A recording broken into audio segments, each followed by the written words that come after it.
আজ দিনের সবথেকে চর্চিত ছবি এটাই। মানুষ এত মরিয়া একটা প্লেন যে রানওয়েতে দৌড়তে শুরু করেছে, টেক অফ করবে যে কোনো মুহূর্তে।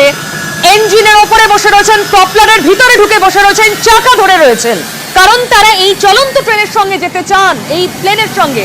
তারা প্লেনে ওপরে উঠতে পারেননি, কেবিনে ঢুকতে পারেননি, জায়গা পাননি, এভাবেই প্লেনে করে তারা দেশ ছাড়তে চান। আফগানবাসীর ছবি, এই মর্মান্তিক ছবি আরো বাকি রয়েছে, আপনাদের দেখাবো। তবে এইভাবে দেশ ছাড়ার হিড়িক আর কখন দেখেছেন আপনার স্মরণকালে মনে পড়ে? আমরা অনেক খুঁজে পেতে দেশভাগের সময়ের সঙ্গে এটাকে তুলনা করতে পারছি। সেই দৃশ্য যারা প্রত্যক্ষ করেছিলেন সেই সময় তারা হয়তো স্মরণে রেখেছেন, বাকি আমরা অতীত হিসেবে দেখেছি। যেভাবে ভিড় উপচে পড়া ট্রেন, শুধু এক দেশ থেকে নিজের দেশ ছেড়ে অন্য দেশে যাওয়া, বেঁচে থাকার তাগিদে, পরিবার প্রিয়জনকে সঙ্গে নিয়ে বাঁচার তাগিদে, যেন সেই দৃশ্য আবার ফিরে এলো। তবে ট্রেনের সেই দৃশ্য, প্লেনের দৃশ্যর আজ সেই স্মৃতিকে উস্কে দিয়েছে। একই সঙ্গে তিনটে ছবি আপনাদের সামনে আনবো। প্রথমেই দেখাবো বিমানে ওঠার জন্য হুড়োহুড়ি। দেখুন, এরোব্রিজ ধরে ঝুলছেন আফগানের মানুষ, আফগানবাসী। তারা উঠতে চান যে কোনো মূল্যে প্লেনে। এভাবে প্লেনে ওঠার দৃশ্য কে কবে দেখেছে? দ্বিতীয় ছবিটা দেখুন, যে ছবি একটু আগে আপনাদের দেখাচ্ছিলাম।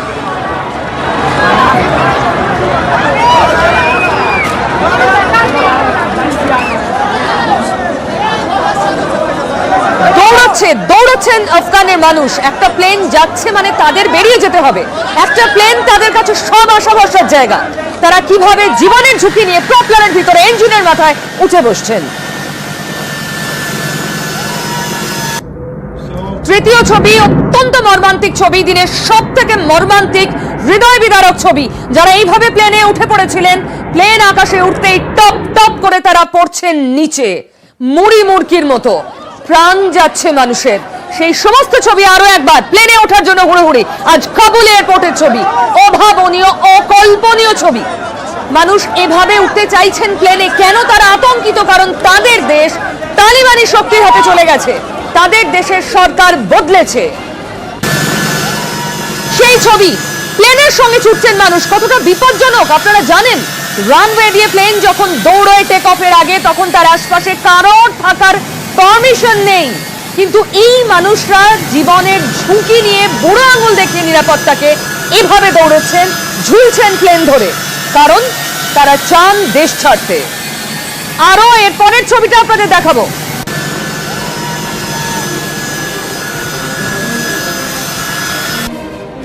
এবার সেই ছবি, মর্মান্তিক ছবি। প্লেন থেকে টপ টপ করে পড়ছেন মানুষ। অকল্পনীয় এ ছবি। গোটা পৃথিবী হাঁ করে তাকিয়ে আছে। তালিবানরা ক্ষমতা দখল করার পর, দেশ দখল করার পর, আফগান নাগরিকরা এভাবে জীবনের ঝুঁকি নিয়ে দেশ ছাড়তে চাইছেন।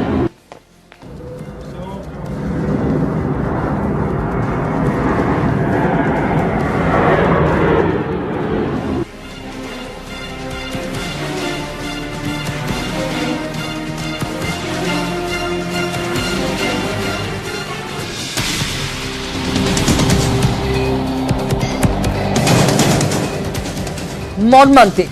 আর জনতার দরবারে এই জনতার কথাই আমরা মূলত আলোচনা করব। আমার সঙ্গে আজ অতিথি কারা, আসুন দ্রুত পরিচয় করি। আমার সঙ্গে রয়েছেন নিয়ামত শেখ, যিনি আরব নিউজের বিশেষ সংবাদদাতা। আমার সঙ্গে রয়েছেন অমিতা ঘোড়াই, আপনারা জানেন কাবুল নামার রচয়িতা, দীর্ঘ কর্মজীবন তিনি কাবুলে কাটিয়েছেন, তার থেকে অনেক কিছু জানার আছে। সম্বিত পাল বিশ্লেষক আমাদের সঙ্গে রয়েছেন, এবং আমাদের সঙ্গে রয়েছেন লোপামুদ্রা বন্দ্যোপাধ্যায়, আন্তর্জাতিক সম্পর্ক বিশেষজ্ঞ। আমরা কথা বলবো, কিন্তু তার আগে কিভাবে একটা গোটা দেশ, আস্ত দেশ দখল করে তার নাম বদলে দিল তালিবানরা, দেখাবো। তালিবানি উল্লাস,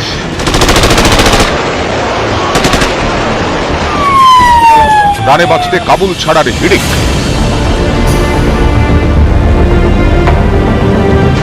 বিমান থেকে পড়ে গেলেন বেশ কয়েকজন।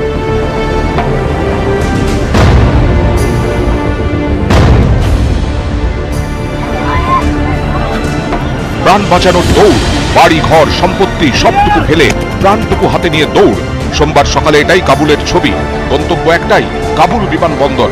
যদি কোনো বিমানে ঠাঁই মেলে, যদি তালিবানের দেশ থেকে বেরোনো যায়, বিমানবন্দরের ছবি আরো ভয়াবহ। রানওয়েতে ঠিক থেকে ভিড়, এক বিমান থেকে অন্য কিন্তু কেন বলুন তো এই মানুষরা পালাতে চাইছেন? তালিবানরা ক্ষমতা দখল করেছে, তালিবানরা তো বলছে সাধারণ মানুষের কোনো ভয় নেই, তাও কেন এত আতঙ্ক? কেন তালিবান আতঙ্ক এবার দেখাবো?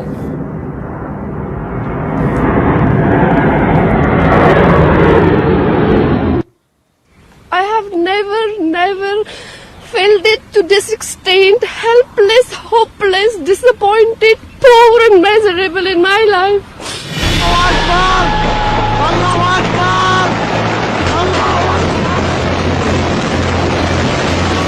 দু দশক পর ফের আফগানিস্তানে তালিবান রাজ, ফের অ্যাসল্ট রাইফেল হাতে রাজপথ দাপিয়ে বেড়াচ্ছে কট্টরপন্থীদের দল। ভেবেই শিউরে উঠছেন দিল্লি নিবাসী আফগান তরুণী। All our 20 years achievement maybe just go away in blinks of few days. I was a child when they were here, when they were there. Now I am an adult. I have seen how these people are. কিন্তু এত ভয় কেন? কেন তালিবানে এত ত্রাস? এই প্রশ্নের উত্তর লুকিয়ে 20 বছর আগের অভিজ্ঞতায়।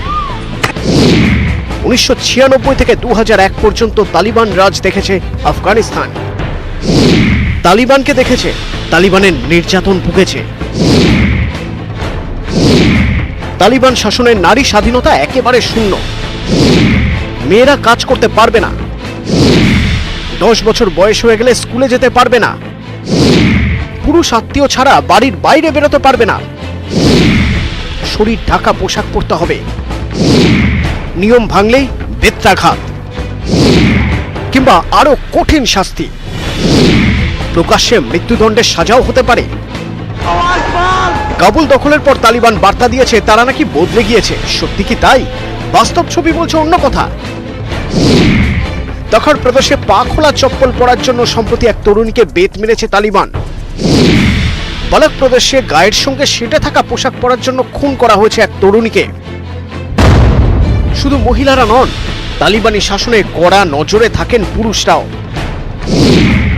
দাড়ি কাটা যাবে না, পশ্চিমী পোশাক পরা যাবে না, গান, সিনেমা, নাটক সব বন্ধ। সম্প্রতি পশ্চিমী গান শোনার জন্য মারধর করা হয়েছে এক যুবককে। 2 দশক আগে তালিবানি শাসনের ভয়াবহ রূপ দেখেছে গোটা বিশ্ব।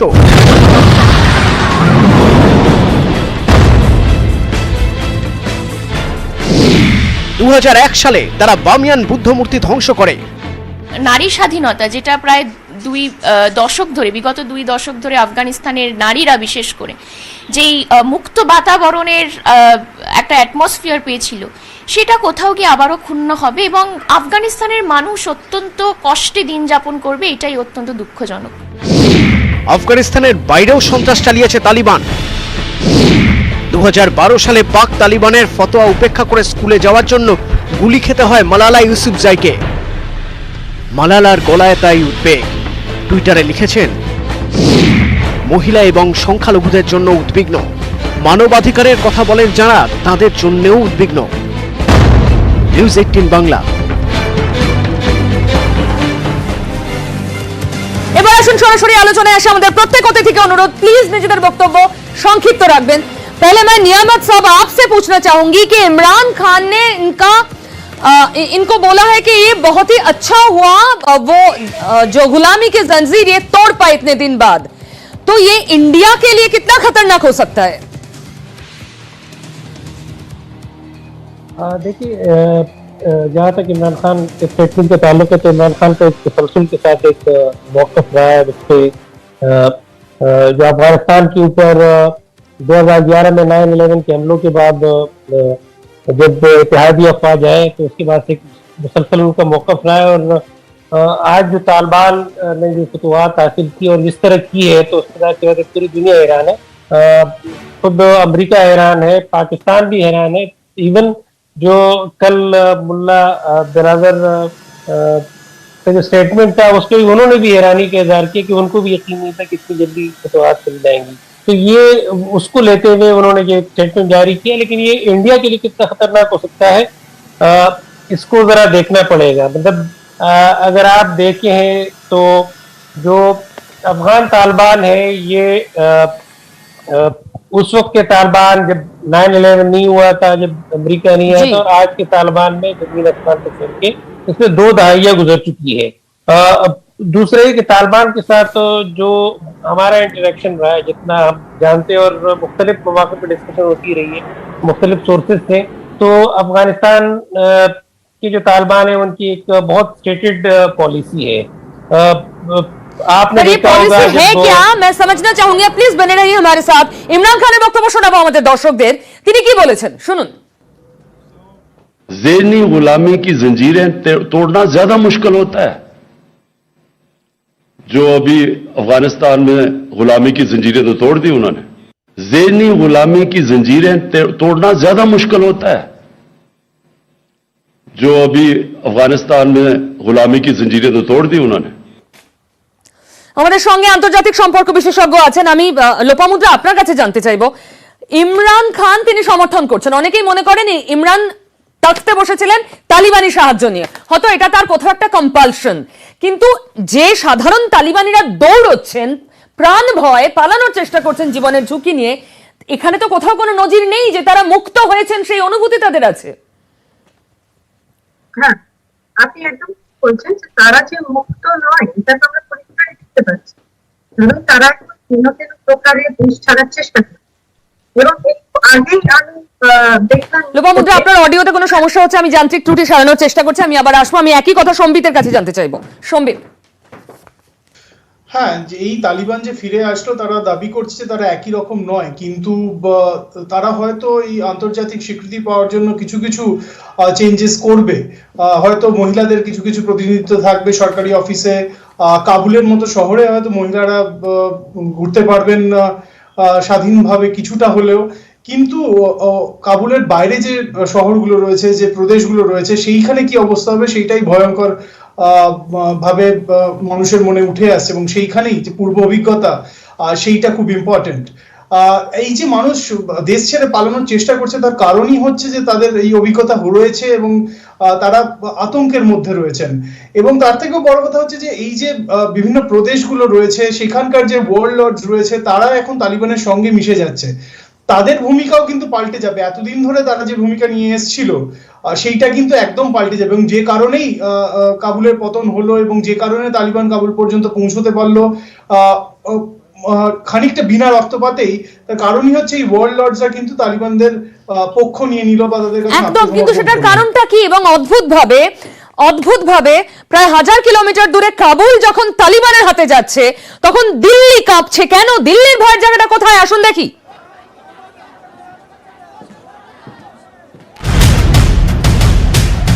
তালিবানি হুঙ্কারে কাঁপছে কাবুল। উদ্বেগের পদধ্বনি শোনা যাচ্ছে 990 কিলোমিটার দূরে দিল্লিতেও। বিশেষজ্ঞদের অনেকের মতে গোটা আফগানিস্তান তালিবানের দখলে চলে যাওয়া ভারতের পক্ষে উদ্বেগের, কারণ এর ফলে পাকিস্তানের নিজের পশ্চিম সীমান্ত নিয়ে আর চিন্তা রইল না। সর্বশক্তি নিয়ে এবার তারা ভারত সীমান্তে ঝাঁপানোর সুযোগ পাবে। তালিবান বলে আল কায়েদার মতো জঙ্গি গোষ্ঠীর নতুন করে মাথাচাড়া দেওয়ার আশঙ্কাও রয়েছে। গত 20 বছরে আফগানিস্তানে একাধিক অত্যাধুনিক সামরিক ঘাঁটি তৈরি করেছে আমেরিকা, সেসবই এখন তালিবানের হাতে। বিশেষজ্ঞদের মতে এসবই আগামী দিনে নয়াদিল্লির রক্তচাপ বাড়াতে পারে। তালিবানের উত্থানের যে মেজর ইমপ্লিকেশন ভারত ফেস করতে চলেছে, তা হচ্ছে এক, আল কায়েদার মাথাচাড়া দিয়ে ওঠা। দ্বিতীয়ত হচ্ছে আল কায়েদা মদতপুষ্ট যে ধরনের জঙ্গি সংগঠন আছে, অর্থাৎ জনুন জায়েশে মোহাম্মদ, লস্করে তৈবা, বা আমরা বাংলাদেশের ক্ষেত্রে জামাতে মুজাহিদ্দিন ধরতে পারি, তাদের পেছনে কিন্তু আল কায়েদার একটা বড়সড় সাপোর্ট আছে। কাজে একটা বিষয় নিশ্চিত যে এই তালিবানের উত্থানের পাশাপাশি ভারতের যে বর্ডার স্টেবিলিটি বা বর্ডার সিকিউরিটি, সেটা কিন্তু অনেকটাই ক্ষতিগ্রস্ত হবে। আফগানিস্তানের শান্তি রক্ষার জন্য এখনো পর্যন্ত হাজার হাজার কোটি টাকা খরচ করেছে ভারত। গত 20 বছরে আফগানিস্তানে 20,000 কোটি টাকারও বেশি বিনিয়োগ করেছে নয়াদিল্লি। 970 কোটি টাকা খরচ করে সংসদ ভবন তৈরি করেছে। রাস্তা, বাঁধ, পরিকাঠামো উন্নয়ন সবকিছুতেই রয়েছে ভারতের বিনিয়োগ। তালিবানের হাতে পড়ে এসবের এবার কি হবে তা নিয়ে অনেকের মনেই প্রশ্ন। ইরানের চাবাহার বন্দরের জন্য বিপুল খরচ করেছে ভারত। লক্ষ্য ছিল আন্তর্জাতিক বাণিজ্যের বিস্তার। তালিবান আমলে সেটাও কতটা সম্ভব হবে তা নিয়েও প্রশ্ন উঠছে। উদ্বেগের সুর ইতিমধ্যেই বাজতে শুরু করেছে দিল্লির শাসক শিবিরের অন্দরে। বিজেপি নেতা রাম মাধব টুইটারে লিখেছেন, তালিবানকে আটকানো যায়নি। তালিবানি শাসনের প্রভাব থেকে ভারতের স্বার্থকে সুরক্ষিত রাখতে তৈরি থাকতে হবে। তালিবান অবশ্য ভারতের বিষয়ে এখনই তাড়াহুড়ো করছে না, তাদের বার্তায় যেন প্রচ্ছন্ন হুমকি। তালিবান মুখপাত্র শাহিন সুহেল জানিয়েছেন, আশা করি ভারত তাদের আগের অবস্থান বদলাবে। এটা ভারত এবং আফগানিস্তান দুদেশের মানুষের জন্যই মঙ্গল। নিউজ 18 বাংলা। আমি লোপামুদ্রার কাছে আসি। লোপামুদ্রা, ভারতের কাছে ইন্টারনাল সিকিউরিটি একটা বড় থ্রেট, আর আর্থিকভাবে কি ভারত বিপদে পড়তে পারে? ভারতের কাছে ইন্টারনাল সিকিউরিটি ডেফিনেটলি একটা বড় থ্রেট। আরেকটা যেটা সবথেকে বড় সমস্যা ভারতের কাছে এখন, সেটা হচ্ছে ভারতের যেটা আফগানিস্তানের যে ইনভেস্টমেন্ট আছে, এছাড়াও ভারতের সেন্ট্রাল এশিয়ার যে ইন্টারেস্ট আছে, এটাকে ভালো করে মনে রাখতে হবে যে ভারত কিন্তু সেন্ট্রাল এশিয়াতে একটু দেরিতে ঢুকেছে, তার অনেক আগে চীন এবং পাকিস্তান ঢুকে গেছে। এবং এটাও মনে রাখতে হবে যে ভারত সেখানে, যেমন আমরা জারান বেলারাম রোডের কথা বলতে পারি, বা আমরা ইরানের চাবাহার পোর্টের যে প্রজেক্টটা, যেখান থেকে রোড অ্যান্ড রেলওয়ে থ্রু দিয়ে ভারত চেষ্টা করেছে যে সেন্ট্রাল এশিয়ার সঙ্গে যোগাযোগ করতে, এই জিনিসগুলো কিন্তু ভারতের পক্ষে অনেকটাই সমস্যাকর হয়ে যাবে। কারণ এখন আরেকটা জিনিস আমি জাস্ট একটা বলতে চাই যে এই আফগানিস্তান কিন্তু আশরাফ গানি যে গভর্নমেন্টের সময় আফগানিস্তান কিন্তু চায়না পাক ইকোনমিক করিডোর এর উপরে কিন্তু বড্ড বেশি একটু ইন্টারেস্ট দেখিয়েছিল। এছাড়াও যেটা চায়না রোড ইনিশিয়েটিভ, সেই জিনিসের ওপরেও কিন্তু অনেকটা ইন্টারেস্ট দেখিয়েছিল। এটা ডেফিনেটলি বলা যেতে পারে যে ভারতের ডেফিনেটলি অর্থনৈতিক এবং অন্যান্য যা ট্রেড ওরিয়েন্টেড যা যা সমস্যা ভারতের অনেক বেশি হবে তালিবান। লোপামুদ্রা, আমি আবার আসবো অমিতাভ বাবু। যাদের আমরা দেখছি কাতারে কাতারে প্রাণ হাতে করে নিয়ে দৌড়চ্ছেন, শুধু আফগানিস্তানের বর্ডারটা তারা পেরিয়ে যেতে চান। আপনি এত বছর কাবুলে থেকেছেন, কেন, মানে এই সেন্সটা কেন, তালিবানকে এরকম একটা জুজুর মতো তারা কেন দেখছেন? আতঙ্ক, উৎকণ্ঠা, আশঙ্কা নিয়ে আফগানিস্তানের মানুষ বেঁচে থাকে। এটা আজকের ঘটনা নয়, সে 1989 সালের পর থেকে এটা চলছে। তারপরে 1989 থেকে 96 পর্যন্ত ধারাবাহিকভাবে যে গৃহযুদ্ধ চলেছে, সেই গৃহযুদ্ধের পর 1996 তালিবান ক্ষমতায় আসে, মোল্লা ওমরের নেতৃত্বে ক্ষমতায় আসে। এবং সেই আসার পর 96 থেকে 2001-এ যা সন্ত্রাস, নৃশংস অত্যাচার মানুষ দেখেছে, মানুষের উপর পড়েছে, সেই কারণে মানুষ এখনকার মানে যে সমস্ত প্রজন্ম, নতুন প্রজন্ম যারা ওই 5 বছরের কাহিনী শুনেছে, এখন তাদের বয়স কম, তখন হয়তো জন্মই হয়নি, তারা যখন এখানে এখন তারা ভয়ে মানে আটকে উঠছে কি হবে। সুতরাং সেই সন্ত্রস্ত জীবনের মধ্যে আরেকটু বাড়তি উৎকণ্ঠা, আশঙ্কা একসঙ্গে যুক্ত হয়েছে বলেই মানুষ এই ছোটাছুটি করছে। 1, 2 নম্বর ছোটাছুটি করছে কারা? যারা সম্পন্ন মানুষ, কারণ যাদের কাছে পাসপোর্ট আছে, কোনো দেশের ভিসা আছে, তারা ছোটাছুটি করছে এবং পকেটে ডলার আছে। বাদবাকি মানুষ তারা কিন্তু সেই একই জায়গায় রয়ে গেছে এবং তারা সেই তালিবানের রাজত্বেই বাস করতে হবে তাদের। নতুন সংস্করণের যে তালিবান এসছে, তাদের হাতে সেখানেই বেঁচে থাকতে হবে। সুতরাং এই পরিস্থিতিতে কি হবে এক্ষুনি বলা যায় না, কারণ তালিবানের আগের সংস্করণ থেকে বর্তমান সংস্করণ কিন্তু একটু অন্যরকম চোখে ঠেকছে।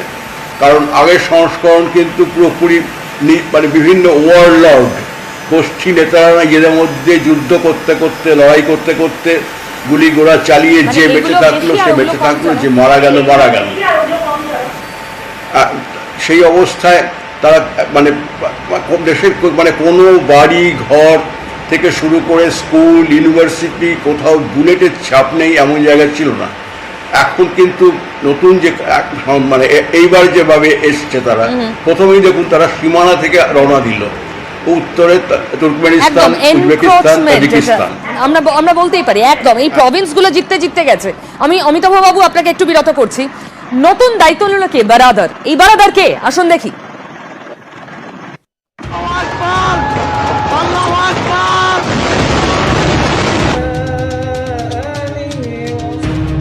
আফগানিস্তানে আশরাফ গানি সরকারের পতন, কাবুলে প্রেসিডেন্ট প্যালেস তালিবানের দখলে।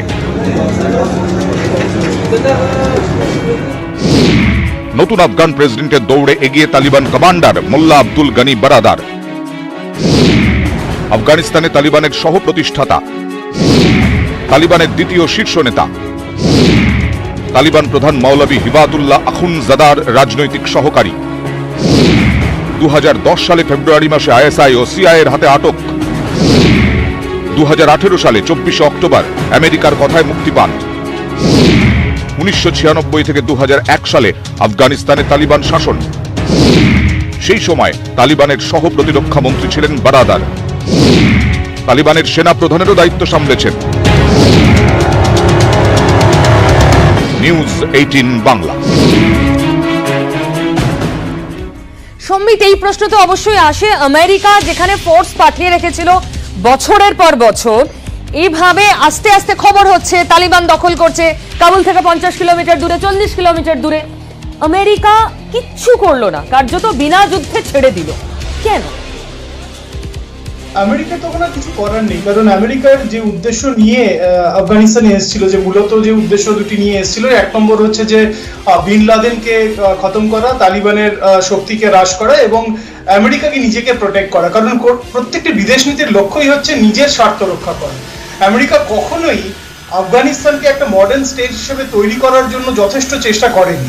তারা বিভিন্ন সরকারকে সমর্থন করেছে, বিভিন্ন প্রেসিডেন্টকে বসিয়েছে, বিভিন্ন ইলেকশন হয়েছে, কিন্তু সেইটাতে তাদের মনোযোগ বেশি ছিল না। এবং তারপর আমি যখন বারাক ওবামার সময় থেকে দেখছি, তখন থেকেই বারাক ওবামা কিন্তু এই যে মধ্যপ্রাচ্যের যে দেশগুলোতে আমেরিকান সোলজার ছিল তাদেরকে তুলে নেওয়ার কথা বলছেন। তিনি একই কাজ করেছেন সিরিয়াতে, সেখানে আইএস জঙ্গিরা তারা বল পেয়েছে, বিভিন্ন সংগঠন তারা যারা আমেরিকার বিরুদ্ধে ছিল তারা বল পেয়েছে, এবং আফগানিস্তানেও একই রকম হয়েছে। এবং উল্টো দিকে আফগানিস্তানের যে সেনাবাহিনী, তাদেরকেও যথেষ্ট ভালোভাবে তৈরি করেনি। যাদেরকে তৈরি করেছে এলিট ফোর্সেস, তারা মূলত কাবুল শহরকে রক্ষা করার জন্য, বিভিন্ন এম্বাসিকে রক্ষা করার জন্য তাদেরকে নিয়োগ করা হয়েছে। এবং এই যে ধীরে ধীরে উইথড্রয়ালের কথা হয়েছে, তখনই কিন্তু মনোবল ভাঙতে শুরু করেছে আফগান সেনাদের। এবং যে কারণেই আমরা দেখেছি যে আফগান সেনারা যারা আমেরিকার উপর এত ভরসা করেছিল, তাদের টেকনিক্যাল ডিপেন্ডেন্সি ছিল আমেরিকার উপরে, এয়ার ডিফেন্সের নির্ভরতা ছিল আমেরিকার উপরে, সেইগুলো কিন্তু তারা আর পায়নি। এবং শেষমেশ তাদের হয়তো মনে হয়েছিল যে এখনো হয়তো আমেরিকান ট্রুপ রয়ে যাবে, এই যে তালিবানের আক্রমণ হচ্ছে, তারা এগিয়ে আসছে, তাতে হয়তো আমেরিকা এখন তাদের সেনা প্রত্যাহার করবে না। কিন্তু বাইডেন সেটা তিনি করেননি, তার জন্য আভ্যন্তরীণ চাপও তার উপর ছিল। এবং করোনার ফলে যে ইকোনমিক কন্ডিশন আমেরিকাতে তৈরি হয়েছে, যে পরিস্থিতি তৈরি হয়েছে, তাতে বাইডেনের পক্ষে আর এই যদি আমি বলি বোঝা হয়ে দাঁড়িয়েছিল। হ্যাঁ, এরা আর কিছু করতে চায়নি, কারণ তাদের উদ্দেশ্য যেটা ছিল সেইটা মোটামুটি সফল হয়ে গেছে। কিন্তু এর ফলে ওরা কিন্তু এই যে মধ্য এশিয়ার যে অঞ্চল বা আঞ্চলিক যে শক্তি, সেইটাকে সম্পূর্ণ ডিস্টেবিলাইজ করে দিয়ে গেল। এবং এইখানে চায়না, পাকিস্তান, ইরান, এরা এবার প্রভাব বিস্তার করবে। এবং যেটা লোকমিত্র দেবী বলছিলেন, যে এর ফলে কিন্তু ভারতের পক্ষে এই যে চাপটা, এটা সহ্য করা কিন্তু খুব কঠিন হবে। एकदम ठीक। सम्मित, हमें आशबो नियामत जी, हमें ये बताइए, अभी पाकिस्तान अफगानिस्तान के पास है, चीन एक ही सुर में बोल रहा है। अभी चीन, पाकिस्तान, अफगानिस्तान एक लाइन पे खड़ा है। इस सब कॉन्टिनेंट में इंडिया क्या अकेला पड़ गया, ये इंडिया के लिए कितना भारी हो सकता है? देखिए, पहले मैं जो बात कर रहा था, वो बात करनी वो बहुत जरूरी है कि एक तो कि तालिबान की पॉलिसी क्या है। तालिबान की बड़ी क्लियर कट पॉलिसी, अगर आपने कश्मीर के इलाके के मसले पे देखा तो तालिबान नहीं बोले।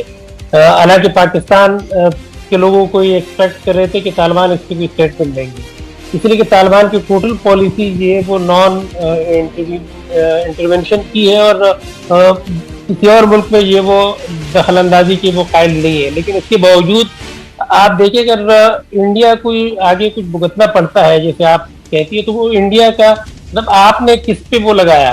ये कोई ISI की या पाकिस्तान की कामयाबी नहीं है, या चाइना की इंटेलिजेंस नहीं है कि बहुत ज़्यादा इंटेलिजेंट है। ये खुद इंडिया ने लोगों पे इन्वेस्ट किया, जिन लोगों के साथ खड़ा रहा इंडिया। और अभी रिसेंटली देखिए, मतलब ये रिपोर्ट है कि जब आखिर में ये तालिबान पे कुछ बमबारी हो रही थी उनको पुश बैक करने के लिए, तो इस तरह की रिपोर्ट्स आई कि उनके भारतीय एयरफोर्स और उसके जो तैयारे इस्तेमाल हुए। ऐसे वक्त में इंडिया ने पूरी कोशिश की कि वो तालिबान को अपना दुश्मन बनाए, लेकिन मुझे नहीं लगता कि तालिबान इस दफा ये वो उनको मौका मिला है। और बड़ा इंटेलिजेंटली वो खेल रहे हैं कि वो कोई इंडिया के खिलाफ कोई ये अलग बात है कि इंडिया से दोस्ती नहीं हो सकती, इंडिया को कोई फायदा नहीं होगा, लेकिन वो नहीं चाहेंगे कि तालिबान अफगानिस्तान जो वो कोई इंडिया के खिलाफ यूज हो। जहाँ तक पाकिस्तान और चाइना का ताल्लुक है तो जाहिर सी बात है अफगानिस्तान सेंट्रल एशिया के लिए एक बहुत बड़ा कनेक्शन पॉइंट है।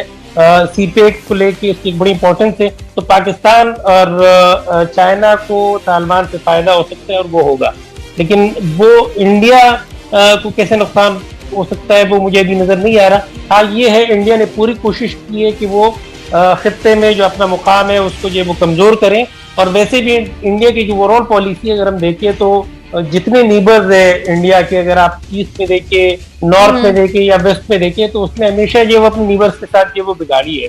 तो वो वाली पॉलिसी नहीं है बनाने की कि वो इंटेलिजेंटली खेलते हैं, वो तालिबान को असिस्ट करते और उनके साथ कोई ताल्लुकात बेहतर करने की कोशिश की। हालांकि इस तरह की रिपोर्ट्स है कि कुछ मुलाकातें रही है, लेकिन वो कोई ऑफिशियल मुलाकातें नहीं रही है तालिबान के साथ इंडिया की तरफ से। लेकिन एक इंडिया ने कोशिश की, लेकिन खुल के वो उन फोर्सेस के साथ इंडिया वैसे आगे देखना पड़ेगा कि होता क्या है, लेकिन तालिबान তারা চেয়েছে, তালিবানরা বন্ধুত্ব চেয়েছে ভারতের। নিয়ামত জি রহি हमारे साथ। আমি একটু আগে আপনাদের বলছিলাম চীনের কথা, পাকিস্তানের কথা। এই নতুন পলিসি কি হতে পারে, আগামী দিনে নতুন কূটনৈতিক সমীকরণ কি হতে পারে দেখব।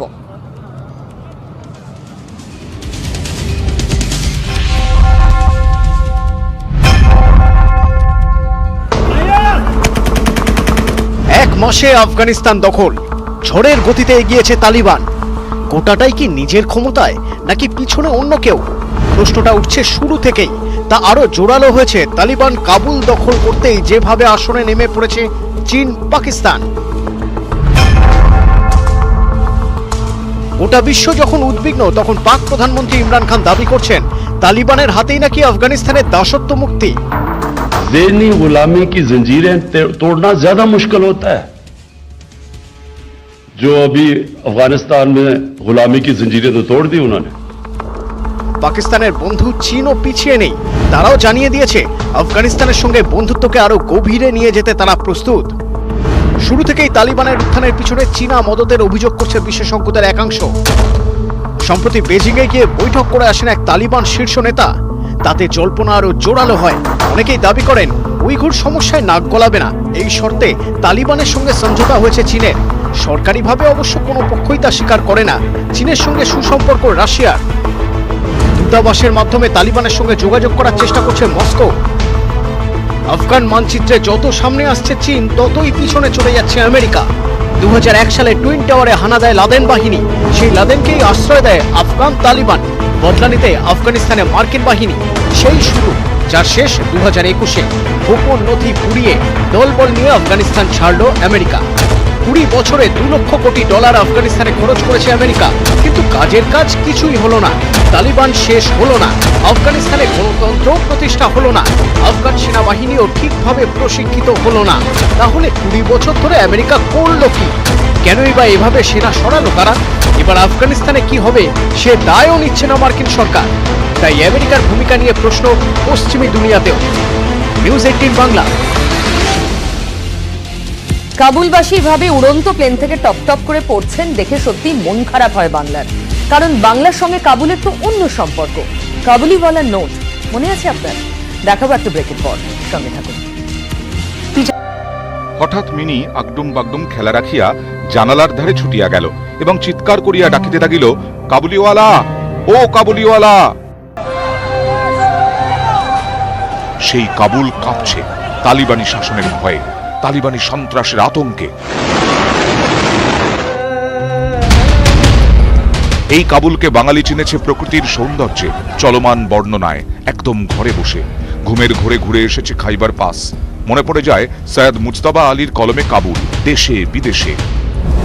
কালই কাবুল পৌঁছে যাচ্ছি, সেখানে পৌঁছে কপ করে কাবুল নদীতে ডুব দেব, নে উঠে বরফে ঘষে ঘষে আঙুর খাবো তামাম জুলাই আগস্ট। সেপ্টেম্বরের শেষাশেষি নয়াঞ্জলিতে জল জমতে আরম্ভ করবে। অক্টোবরে শীতের হাওয়ায় ঝরা পাতা কাবুল শহরে হাজারো রঙের গালিচা পেতে দেবে। নভেম্বরে পুস্তিনের জব্বা বের করব, ডিসেম্বরে বরফ পড়তে শুরু করবে। কাবুলকে বাঙালি ভালোবেসেছে, ভয়ও পেয়েছে। সুস্মিতা বন্দ্যোপাধ্যায়, কাবুলিওয়ালার বাঙালি বউটি শ্বশুর বাড়ি থেকে পালিয়ে তালিবানি বন্দুকের সামনে থেকে বেঁচে ফিরেছিলেন নিজের দেশে। দেখার চেষ্টায়। আত্মজীবনী লিখে রাতারাতি হয়ে উঠেছিলেন জনপ্রিয়, কিন্তু 2013 সালে শেষ হয়ে যায় 49 বছরের জীবন। জানা গিয়েছিল আফগানিস্তানের সাহাব কামাল নামে পরিচিত সুস্মিতাকে 20 বার গুলি করা হয়, উপড়ে নেওয়া হয় মাথার চুল। বাংলা সাহিত্যে দেশে বিদেশে লেখা হয়েছিল। সৈয়দ মুস্তাফা আলী সাহেব ছিলেন 1928 সাল, আমি ছিলাম 2007-8। রাজা আমানুল্লাহর পতনের সঙ্গে সঙ্গে যে একটা মাৎসন্যায় তৈরি হয়, বাচ্চা সিকো বলে একজন ক্ষমতা নিয়ে নেয়, পরে যার নাম হয়েছে ইতিহাসের পাতায় দেখবেন হাবিবুল্লাহ। আর প্রশান্ত মহল্লবী মশাই ছিলেন কিছুদিন 1927 সালে, খুব ক্ষণস্থায়ী। কাবুলের জন্য বাঙালির জান কবুল, বইয়ের পাতায় তার সঙ্গে শৈশব, বড় হওয়া, বুড়ো হওয়া। সেই কাবুল ফের তালিবানের হাতে। কাবুলের জন্য বাঙালির বুক কাঁপছে। নিউজ 18 বাংলা।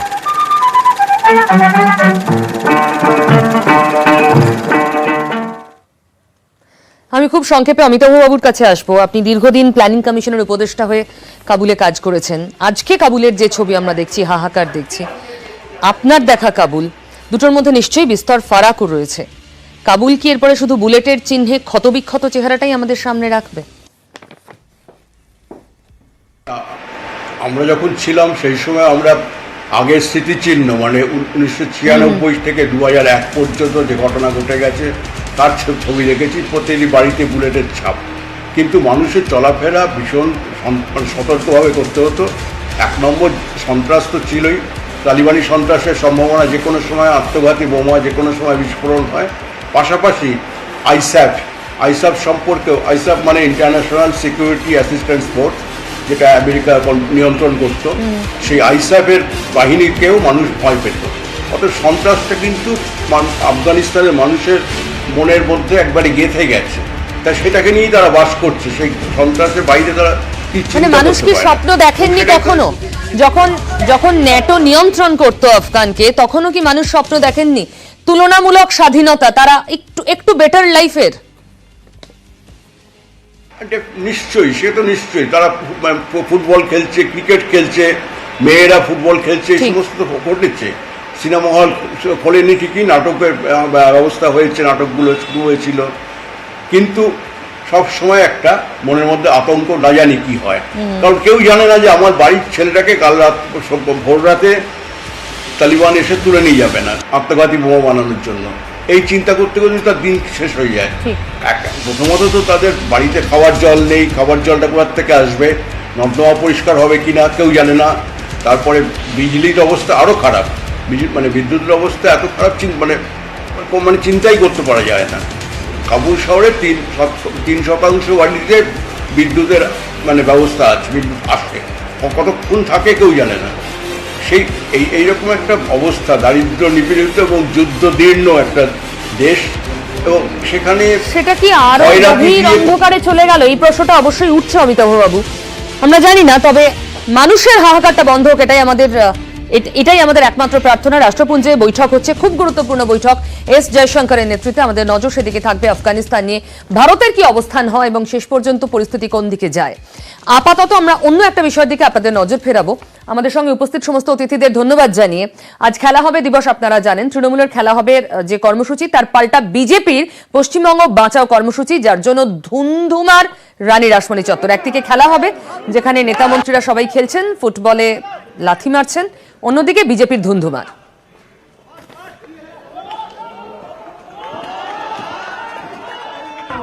খেলা হবে, দিবস হবে, দুয়ারে সরকার হবে, পশ্চিমবঙ্গে গণতন্ত্র। ত্রিপুরায় বড় বড় কথা বলছে, দেখছে মানুষ, দেখছে। বন্দে মাতরম, বন্দে মাতরম। বিজেপি রাজ্য সভাপতি দিলীপ ঘোষ তাকে আটক করে নিয়ে 1946 সালের গ্রেট ক্যালকাটা কিলিংসের স্মৃতি টেনে রাস্তায় বিজেপি। খেলা হবে দিবসের পাল্টা পশ্চিমবঙ্গ বাঁচাও দিবস। রানী রাসমণি রোডে জমায়েত। একেবারে রণক্ষেত্র পরিস্থিতি। বিজেপি 600 হাজার লোক নিয়ে ফুটবল ম্যাচ হতে পারে, কিন্তু 50 জন লোক নিয়ে কোথাও ধর্ণা প্রদর্শন হতে পারে না। এটাকে নাকি গণতন্ত্র বলছে। পুলিশ নিরুপায় হয়ে তার আইনের শাসন রাখতেই তো হবে, আইনের শাসন রেখেছেন।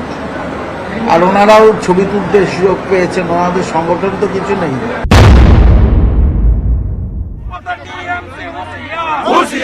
নালিশে জানাতে রাজভবনে না গিয়ে মেয়র রোডে গান্ধী মূর্তির সামনে বিক্ষোভে বসেন দিলীপ ঘোষ, শুভেন্দু অধিকারীরা।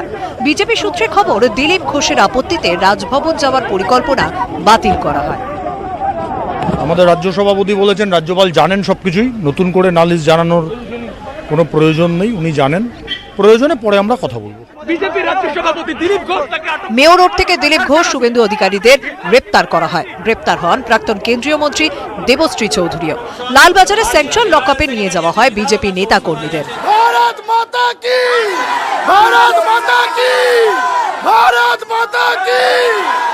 নিউজ 18 বাংলা।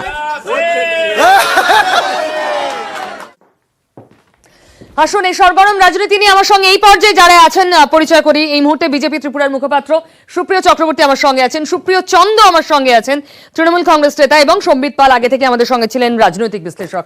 আমি আপনার কাছে আসি, সুব্রত বাবু, সুব্রত চক্রবর্তী। মানে তৃণমূল যেভাবে খেলা হবে কে একদম ব্যাপক হারে ছড়াচ্ছে, ব্যাপক হারে। সাংসদরা গিয়ে ত্রিপুরায় পড়ে আছেন, সেখানেও খেলা হবে, এখানেও যে কর্মসূচি আপনারা দেখছেন একদম নিয়ম করে পালন করা। এটা কি টাফ বিজেপির জন্য কাউন্টার করা?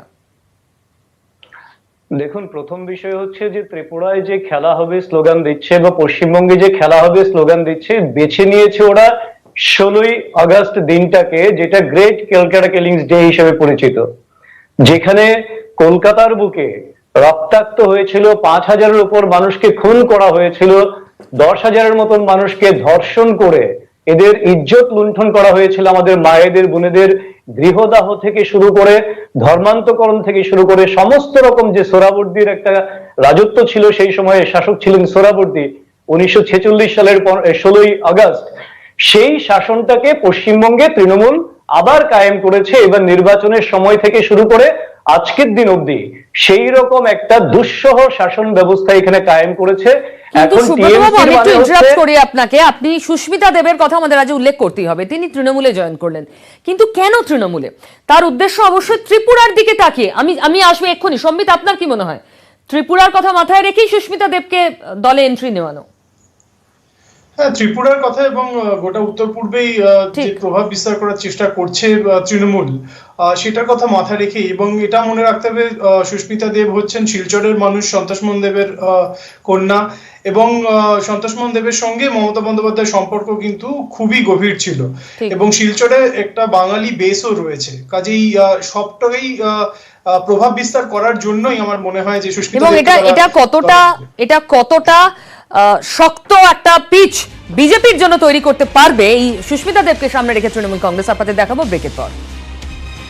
সুস্মিতা দেব আজ অভিষেক বন্দ্যোপাধ্যায়ের অফিসে তার সঙ্গে গিয়ে দেখা করেন, মিটিং করেন, তৃণমূলে তিনি যোগদান করেন, তারপর নবান্নে মমতা বন্দ্যোপাধ্যায়ের সঙ্গে দেখা করতে যান।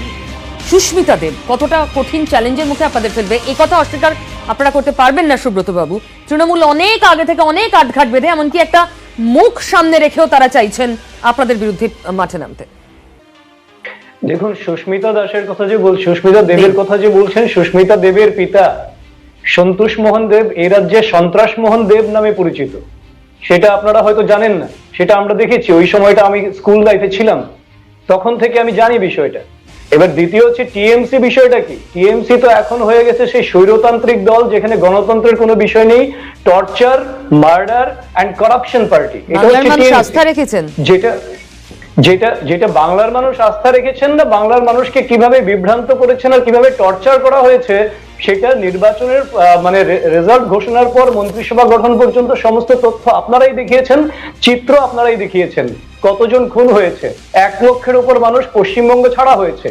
এই সন্ত্রাস যদি খেলা হয় এদের, এই সন্ত্রাসের বিরুদ্ধে পাল্টা প্রতিরোধের দুর্গ তৈরি করবে। কারণ ত্রিপুরার বহু লোক আছে যারা পশ্চিমবঙ্গে বসবাসকারী এবং পশ্চিমবঙ্গে সেই টর্চারের সম্মুখীন হয়েছেন। কাজে তার জন্য যেমন জনতার মধ্যে একটা রোষ আছে, ত্রিপুরার জনগণের একটা রোষ রয়েছে টিএমসি সম্পর্কে, পাশাপাশি ত্রিপুরাতে এসে 37 লক্ষ মানুষ যারা ত্রিপুরাবাসীর মুক্তিদাতা হিসেবে মাননীয় মুখ্যমন্ত্রী বিপ্লব কুমার দেবকে দেখেন, 25 বছরের সিপিএম এর অপশাসন থেকে মুক্তি দিয়েছেন, সেই বিপ্লব দেবজি সম্পর্কে সুব্রতবাবু, বিপ্লব দেব কতটা জনপ্রিয় সে বিষয়ে আপনাদেরই সন্দেহ রয়েছে। আপনাদের দলের নেতারাই তার বিরুদ্ধে প্রকাশ্যে মুখ খোলেন, আপনাদের দলের অন্দরের চির সামনে আসে। আমি আসবো সুপ্রিয়, আমি সুব্রত বাবু আসবো। সুপ্রিয়, হ্যাঁ বলো। সুপ্রিয়, সুস্মিতা দেবকে দিয়ে কতটা এখানে যেমন বাংলা নিজের মেয়েকে চায়, আপনারা ওখানে মরিয়া হয়ে খুঁজছেন বিপ্লব দেবের এগেনস্টে আরো একটা মহিলা মুখ, যেহেতু মহিলাদের আস্থা তৃণমূল পেয়ে এসেছে, অন্তত এই ভোটে ঢেলে ভোট দিয়েছেন মহিলারা, সেই জন্য কি সুস্মিতা দেবকে বাছা কতটা কাজে দেবে? বাংলার ছাত্র যুব প্রজন্ম থেকে উঠে আসা স্বতঃস্ফূর্ত এবং পরীক্ষিতভাবে সফল নেতা অভিষেক বন্দ্যোপাধ্যায় সর্বভারতীয় তৃণমূল কংগ্রেস আমাদের দলের সাধারণ সম্পাদক হিসেবে দায়িত্ব নেওয়ার পরেই আমরা দেখতে পেয়েছি ভারতবর্ষের একাধিক রাজ্যে তৃণমূল কংগ্রেস কি অল্প সময়ের মধ্যে বিপুল সাফল্য পাচ্ছে এবং সাংগঠনিকভাবে শক্তি বৃদ্ধি করছে। আজকে সুস্মিতা দেবের যোগদান সেটারই একটা নতুন, আমি বলবো যে নতুন একটা এক্সটেনশন এবং এক্সটেন্ডেড একটা এপিসোড, এবং সেই জায়গা থেকে এই ঘটনা চলতেই থাকবে। ত্রিপুরার হয়ে যে আমার মাননীয় বিরোধী বন্ধু বলছেন, ত্রিপুরায় উনিও ব্যক্তিগতভাবে বিশ্বাস না করলে উপলব্ধি করতে পারছেন আবহাওয়া থেকে, জলবায়ু থেকে, যে ত্রিপুরায় বিপ্লব দেব সরকারের পতন, চলে যাওয়া, হারা, এটা কেবলমাত্র সময়ের অপেক্ষা। যেভাবে মরিয়া হয়ে উঠছে বিপ্লব দেবের সরকার, যেভাবে আজকে হুঙ্কারের, প্রায় রণহুঙ্কারের অমিত শাহর কথার প্রতিধ্বনি এখানকার অন এয়ার অন রেকর্ড যিনি মুখপাত্র বলছেন তার মধ্যে আমরা শুনতে পাচ্ছি। এমনিতেই ত্রিপুরায় আপনাদের নেতা সাংসদরা যখন যাচ্ছেন, মন্ত্রীরা যাচ্ছেন, তারা বহিরাগত হিসেবেই চিহ্নিত বিজেপির কাছে। বিজেপি নিজের অস্মিতাকে তুলে ধরছে, বিপ্লব দেবের সমর্থনে পথে নামছে, সুস্মিতা দেবকে দিয়ে কতটা কাউন্টার করতে পারবেন? আমি অত্যন্ত সম্ভ্রম এবং বিনয়ের সঙ্গে জানাচ্ছি, একেবারেই এই বহিরাগত তত্ত্বে আমি সমর্থন করছি না। কারণ আমরা বহিরাগত বলেছিলাম কমপ্লিটলি প্যারালাল ইস্যু থেকে। যদি বাংলার বুকে এসে কেউ বলে যে বিদ্যাসাগরের মূর্তি ভাঙবো, তবে একবার নয় 100 বার সে বহিরাগত।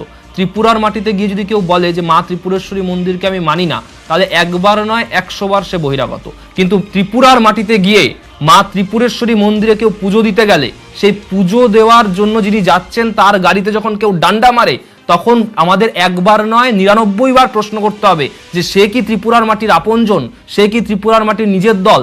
ফলে বিজেপির গুন্ডারা, বিজেপির চলছে ডবল ইঞ্জিন সরকার, একটা হচ্ছে গুন্ডা সরকার, একটা হচ্ছে ডান্ডা সরকার। এই দুটো হচ্ছে বিজেপির ত্রিপুরার দুটো ইঞ্জিন। এই দুটো ইঞ্জিনকে আগামী দিনে মানুষ গণতান্ত্রিকভাবে, রাজনৈতিকভাবে কবর দেবে, এবং আগামী দিনে ত্রিপুরেশ্বরী মায়ের আশীর্বাদ নিয়ে, মানুষের আশীর্বাদ নিয়ে ত্রিপুরার ভূমিপুত্রের নেতৃত্বে, ত্রিপুরার ভূমিপুত্রদের সংগঠন হিসেবে মা মাটি মানুষের দল তৃণমূল কংগ্রেস ত্রিপুরার ভূমিপুত্রদের সামনে রেখে কতটা সংগঠন বাড়িয়ে বিজেপিকে চ্যালেঞ্জ ছুটতে পারে তৃণমূল কংগ্রেস, তার উত্তর শুধু সময়ের কাছে আছে। তবে এ রাজ্যের সন্ত্রাসের নজির, সন্ত্রাসের অভিযোগের নজির তুলে ধরে ত্রিপুরাতে তৃণমূলকে কাউন্টার করতে অলরেডি মাঠে নেমে পড়েছে বিজেপি। আমাদের নজর এদিকেও থাকবে জনতা দরবার। আজ এ পর্যন্তই, সঙ্গে থাকুন নিউজ 18 বাংলা।